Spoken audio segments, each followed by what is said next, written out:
What's up, dudes? Max here, back from Evo, and some impressions of the games I was able to play at the show. And one of the most anticipated ones for myself, especially based off the early reveal of this thing, which was initially an April Fool's joke, which is ARIKA'S game, who is the former developers of the Street Fighter EX series. These guys later went on to make other fighting games called Fighting Lair, which did include Street Fighter EX characters. And while this game is not officially titled yet, there's a pretty good probability that it's going to be called a new Fighting Layer, but for now we're just going to refer it to as ARIKA EX. The really crazy part of this game is that ARIKA as a studio was founded back in the mid-90s from ex-Capcom developers, quite literally the creators of Street Fighter II and Final Fight, went on to make a whole bunch of games at ARIKA for arcades, and still to this day they haven't done a ton of, I'd say, hardcore fighting games in quite a long time, and due to the response that everyone gave to their April Fool's kind of trailer that they made for this thing, they are seemingly going into full production. There's a PlayStation 4 version that is going to be coming out in 2018, and believe it or not, yes, there is going to be an online beta for this thing coming before the end of this year, which is fantastic. But for the most part, I wanted to talk to you guys about my impressions of the game, how it feels, the mechanics, and everything like that. Right now, there's not that many characters. The ones that were playable were Garuda, I think her name's Shirase, who is technically Hokuto from the Street Fighter EX series, and then we got Garuda, and he is absolutely still intact. Their designs look great, by the way they kind of revamped them to work in the modern day, and the way that their character artwork looks is just absolutely fantastic. And I think my favorite design is most likely Garuda out of all three, because he just looks so friggin' cool as this giant, like, metallic sort of armored demon.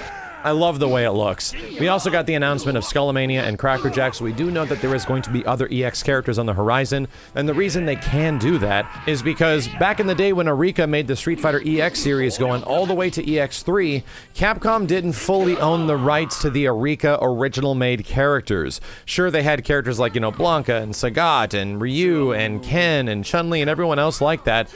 Capcom owned those characters, but ARIKA made this in tandem with them, so they still owned the rights to Skullomania, to Doctor in Dark, to Kairi and Hokuto and Garuda and all the characters you're kind of seeing in the game right now. So they're able to do stuff with those characters, which is why they showed up in a game like Fighting Lair in the early 2000s, I believe it was. I still haven't had a chance to play this game, and I really need to, because I was a pretty damn big fan of the Street Fighter EX games way back in the day, as you can tell from my selection of music on streams and in these YouTube videos. I love those games, and I think they're a lot of fun, but they obviously have problems. Would I play them competitively or have any interest in playing them competitively? Absolutely not, but I do feel that Street Fighter EX2 Plus is the most refined of all of them in the series, and if you want to play one, that is definitely the best one to play. But talking about this game, it is a Street Fighter EX game through and through. For any of you dudes that played the previous games, the way the characters attack, the way the movement is, all that kind of stuff is very similar to Street Fighter EX, with some modifications. We can kind of give the comparison to ARIKA EX, this game, compared to the Street Fighter EX games, as a much more faster version of the EX series. All the characters have runs at this point, the jumps are a lot quicker. It just feels like a much more responsive version of Street Fighter EX. The game isn't super deep at the moment. You have special moves, you have some sort of like charging attack with the two mediums at the same time. Throw is executed with light punch as well as light kick, and it acts very similar to kind of modern Street Fighter games while still feeling very Street Fighter EX-y. But one of the more fun factors and mechanics to the previous games that I really enjoyed in the old Street Fighter EXs was the ability to cancel super into super. You got a multitude of bars for your character, and if you were able to, you could actually do the motion for the next super while doing a certain super, leading to some really coul stuff. It was like DHCing in a Marvel vs. Capcom 2 title or beyond. Instead, you didn't have a team, you just did it with one character, and that is still preserved in the game as of right now. There's not a ton of other systems that are in the game, unless we start talking about the Gogi system, and here's where things get a little freaking crazy. The Gogi system right now probably mostly resembles the Street Fighter Cross Tekken Gem system that you might have been familiar with. The only reason that is because the characters have these select palettes that they have to choose from between, like, aggressive, defensive, shinobi. They all have these really unique names, and you activate their parameters by doing certain things, doing a certain amount of special moves, a certain amount of super moves, attacking so many times with regular attacks, with special attacks, and at one point, if you do that certain parameter, it'll activate one of your abilities in your character palette that you pre-selected before the match, and that activates and you kind of get a buff of some kind, whether or not it's a minimal amount of super armor or more super meter, or having your character run and then disappear like a ninja. There's some really crazy things that actually happen right now, and it's not entirely super balanced, but it is a lot of fun. There was some moments where both characters get insane hyper armor because they activate 3 hyper armor bonuses, giving you like a 90% boost, and both characters are just beating the hell out of each other with a whole bunch of hyper armor. It's absolutely ridiculous. There's other ones that give you almost infinite super meter, allowing you to constantly throw out super after super after super. It's pretty damn awesome, but it lasts for way too long right now, and it gets super frustrating because if a guy has nothing but hyper armor, the only thing you can really do to stop them is just to throw them repeatedly, and it becomes a little difficult. Right now it seems that they're designing the systems more around fun and crazy things they can do, instead of going for balance, and I appreciate that because they need to gauge the audience in terms of what's going to work and how people are going to be annoyed by this, or is it fun and stuff like that. It definitely is fun in my opinion, but it would be nice if it didn't last nearly as long because it goes for like almost an entire round and it's friggin' ridiculous. However, the other things about the game that I do need to comment on, specifically the graphics and the controls, are fantastic. I think this game gives me the vibe that it really feels like a Killer Instinct game made in Japan. I don't mean in terms of combos, I mean in terms of artistic design and the way the stages are and the lighting. It feels like KI made by Japanese developers, and funny enough, those Japanese developers are the guys that made the old EX games and the old Street Fighter games, so that's really awesome to think that that even is the case. The controls are super responsive, like I said before. The music seems placeholder right now because it mostly seems to be Street Fighter EX music from back in the day, so they still have the rights to all that stuff. So I'm only assuming that there's going to be revamped tracks and things like that that they'll be adding later on. The other thing the game does have is a chain combo system. I'm sure there's links of some kind that you absolutely can do, but we didn't really get the time to mess around with it too much. The chain system simply goes from light to heavy, and you can do special moves off of any point in the chain, which is nice.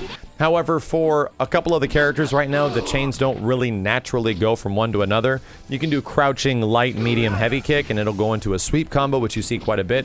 That one was the most consistent, but if you did like standing light punch into standing medium punch, standing heavy punch, the chain portion wouldn't actually connect, so it was like, I really wish this actually hit. I do hope that the chain combos kind of get a little bit easier to do, or they add some kind of a gimmick in the chain combos that allow you to like maybe rapid fire between lights or punches to kicks or something like that, because it was a little frustrating the fact that some chains just didn't really seem to work at all, and only a couple did, and it was kind of hard to go from a light chain to a heavy chain and then cancel into super, because even some of the supers were kind of shallow and they didn't reach very far. These are a couple of the things that I would love to see addressed in the gameplay aspect, because I don't really have a lot of other arguments of the game in terms of like the art and the design. I kind of like it a lot. It obviously is still early. Some things do need to get touched up in terms of physics and clipping and things like that, but it is a very pretty game to look at, and it reminds me of the PS2/arcade early 2000s era of fighting games. And my apologies if it doesn't seem like I'm being super critical or something like that against it, because the game there's not a super amount of depth or crazy aspects to the game right now outside of the Gogi system, but these guys are a somewhat small development team, it does appear, and they were heavily gauging everyone's interest on this game with only one demo on the show floor, trying to see if this is even something that they should be doing and if people would even be interested at all. And they were taking a lot of feedback, which was very refreshing to say the least. It's the kind of aspect of fighting game development that is very much appreciated as a player and someone who loves fighting games, when you get these developers that are just talking to everybody as much as they can, since they are Japanese, and they're getting input. They want to know what people feel, what characters they want to see, and they're trying to get a basis of what's going on. And really, I hope they touch up the chain combo system or make it really interesting in some way. I hope they make the Gogi system fun and balanced, and also like focus on making the things that are really fun, and not making them last too long where it becomes unfun for the other player. And I can't wait to see these other characters like Doctor in Dark and Alan Snyder and all the huge roster of EX characters, which is actually pretty awesome. For any of you guys that didn't play the EX games back in the day, they were kind of the black sheep of Capcom games, but some of us actually played them, and they sold pretty well on console, from what I understand, but just not incredibly well. They have some very unique characters, and I'm desperately looking forward to seeing them making a return in this game, and props to them for making a beta. Hopefully we'll be playing it very soon, but hopefully you guys enjoy seeing the raw feed of the gameplay and the few clips we did have. I'll be back to upload about 30, maybe 40 minutes of complete raw footage in the highest quality possible, and I'll put that up on YouTube, so if you guys want to just check out Arika EX, Fighting Layer EX, whatever this thing is going to be called, you can absolutely do so. Until then, I'll be back with more updates of Arika's Fighting EX game as soon as possible. My name is Max, and I'll see you next time.